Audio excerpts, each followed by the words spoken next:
Célula Pequeño Estudio Bíblico, Iglesia Presbiteriana de Bayside. Autor, Reverendo David Chonsik Lee. Capítulo 98. Bienaventurado el que habita en tu atrio, Salmo 65, 1-5. La generosidad de Dios en la naturaleza. Al músico principal. Salmo.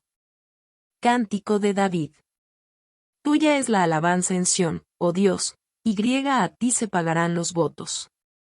Tú oyes la oración, a ti vendrá toda carne. Las iniquidades prevalecen contra mí, mas nuestras rebeliones tú las perdonarás. Bienaventurado el que tú escogieres y atrajeres a ti, para que habite en tus atrios, seremos saciados del bien de tu casa, de tu santo templo.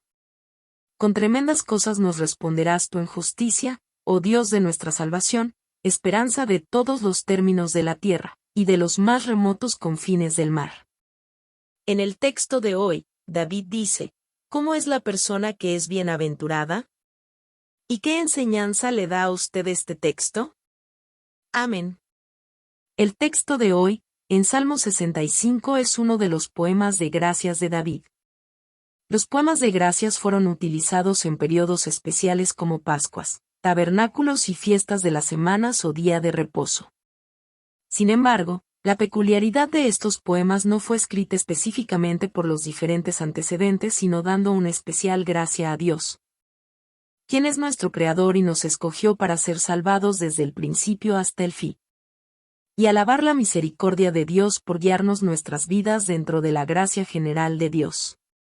Asimismo, el Salmo 65 diversifica las diferentes gracias de Dios y lo glorifica, pero específicamente los versículos 1-5 habla de la gracia especial de Dios. Y los versículos 6-13 habla de la gracia general de Dios. Especialmente, los versículos 1-5, David ofrece gracias al Señor por haberlo elegido rey y el pueblo que la gobierna se ha llenado de paz y desarrollo. Con el contenido de este agradecimiento a Dios podemos saber la fe que tenía el autor. El agradecimiento es por haber nacido como un hombre que tiene fe en Dios y el haber recibido toda la gracia de Dios, y también que ahora se convirtiera en rey también es porque Dios lo ha elegido. David confiesa en el versículo 4, Bienaventurado el que tú escogieres y atrajeres a ti, para que habite en tus atrios, seremos saciados del bien de tu casa, de tu santo templo.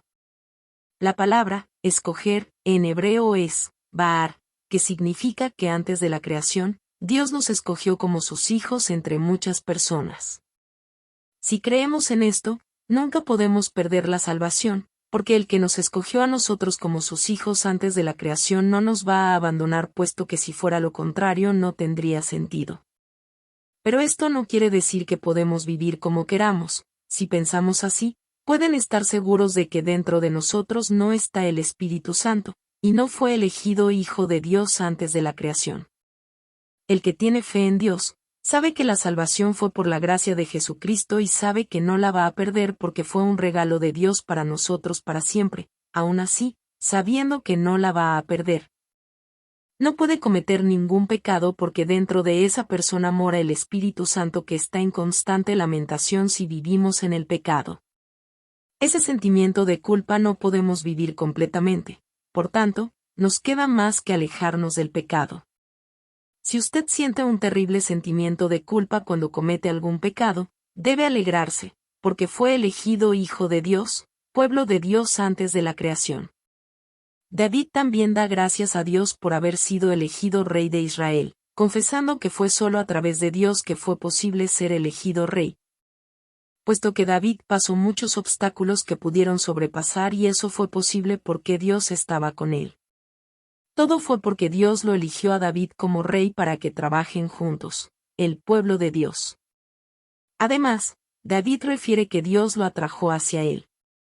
Atraer hacia, en hebreo es, karab, que significa ofrecer sacrificio y adoración a Dios. En otras palabras, Dios es el que permite que tengamos una comunión de espíritu, y es Dios quien hace que oremos a Él. ¿Por qué? Porque esa es la única manera de que Dios nos provea de todo lo que necesitamos para vivir. Por tanto, el poder acercarnos a Dios es un privilegio que tenemos como hijo de Dios. porque a través de esa comunión es que vivimos siempre en la sorprendente gracia de Dios. Por esta razón, David confesó que bienaventurado el que habite en tu atrio, ¿dónde es el atrio de Dios? Literalmente se refiere al frente del lugar santo, el lugar donde solo el pueblo de Dios podía entrar y salir. Pero, habitar, en hebreo es, sankan, que significa, compartir comunión, vivir juntos, en otras palabras, Dios nos elige, adoramos a Dios y compartimos comunión con Dios. David está expresando que son bienaventurados los que pueden tener comunión con Dios y también nos dice cuáles son esas bienaventuranzas. Seremos saciados del bien de tu casa. El bien de la casa de Dios no está hablando de la apariencia externa del templo, sino de la presencia de Dios que está en el templo y la gracia que vamos a recibir por esa presencia. En los tiempos de David no había templo, lo que había era tabernáculo que estaba cubierto por una tienda de cuero negro. El interior sí estaba amueblado por adornos hermosos. Si comparamos el valor actual de lo que puede costar el interior del tabernáculo, asciende por más de millones de dólares. Todo esto representa la apariencia externa de Jesús que era muy sencilla.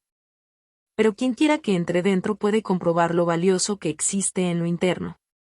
Como evidencia de esto, si estamos dentro de Jesucristo somos hijos de Dios y tenemos la vida eterna, y nuestra vida que era muy pobre se convierte en algo mucho más valioso y precioso. De esta forma, el tabernáculo representa la forma del Señor Jesús. Además, la existencia de una sola puerta representa también a Jesús, y cada una de las herramientas también representa a Jesús, quien es el único que nos da la salvación y vida eterna. Además de que el que está dentro de Jesús tiene la bendición de Dios. Amados hermanos, alabemos, adoremos y cantemos a Dios porque Dios nos eligió como hijos de Dios y recibimos dentro de Jesús el privilegio de tener la comunión con Dios para poder pedir a Dios todo lo que necesitamos. ¿Usted ha encontrado el precioso tesoro dentro del Señor Jesús? Vamos a compartir qué es ese precioso tesoro. 2. Vamos a compartir lo nuevo que ha sentido y ha decidido con las palabras de hoy.